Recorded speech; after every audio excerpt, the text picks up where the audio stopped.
Size of operator.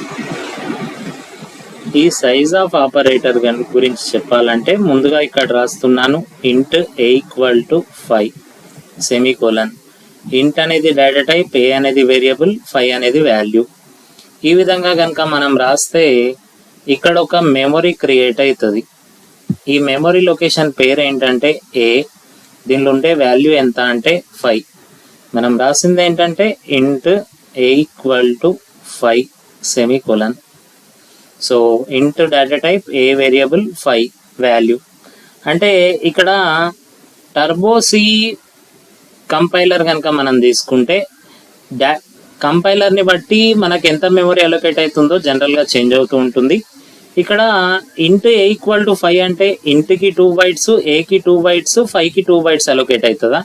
కాదు, మొత్తానికి కలిపి 2 బైట్స్. అంటే ఈ మెమరీ లొకేషన్ ఎన్ని బైట్స్ ఆఫ్ మెమరీ అలొకేట్ అవుతుందంటే 2 బైట్స్.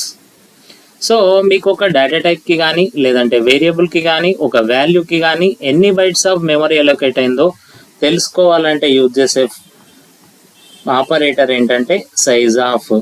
సైజ్ ఆఫ్ అని రాస్తున్నాను, ఓపెన్ పారెంథసిస్, ఇక్కడ int అనేది డేటా టైప్. ఇలా రాస్తే మనకు వచ్చేది 2 answer. Nothing but integer data టైప్కి 2 బైట్స్ మెమరీ అలొకేట్ అవుతుంది. సేమ్ థింగ్ ఇక్కడ రాస్తున్నాను సైజ్ ఆఫ్ ఏ అని. ఏ అనేది వేరియబుల్, దీనికి ఎన్ని బైట్స్ అంటే same 2 bytes. Next size of 5 అని రాస్తున్నాను, దీనికి ఎన్ని బైట్స్ అంటే సేమ్ థింగ్ 2.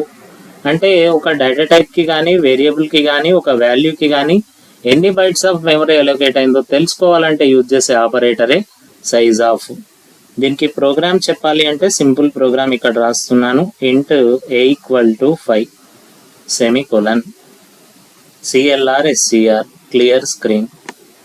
తర్వాత ఇక్కడ printf డబల్ కొటేషన్లో %d మళ్ళీ %d comma size of a comma size of int comma size of 5. So ఇక్కడ సైజ్ ఆఫ్ ఏ అంటే ఇక్కడ ప్రింట్ అయ్యేది 2, సైజ్ ఆఫ్ int అంటే ఇక్కడ ప్రింట్ అయ్యేది 2, మళ్ళీ సైజ్ ఆఫ్ 5 అన్న ఇక్కడ ప్రింట్ అయ్యేది 2. ఎండింగ్లో గెట్ ch. ఇక్కడ అవుట్పుట్ ఏమొస్తుంది అంటే 222. సో ఇది థింగ్. సైజ్ ఆఫ్ ఆపరేటర్ ఏం చేస్తుంది అంటే ఒక డేటా టైప్కి కానీ ఒక వేరియబుల్కి కానీ ఒక వాల్యూకి కానీ ఎన్ని బైట్స్ ఆఫ్ మెమరీ అలొకేట్ అయిందో తెలుసుకోవాలంటే యూజ్ చేసేది సైజ్ ఆఫ్ ఆపరేటర్ అనేటువంటిది. సో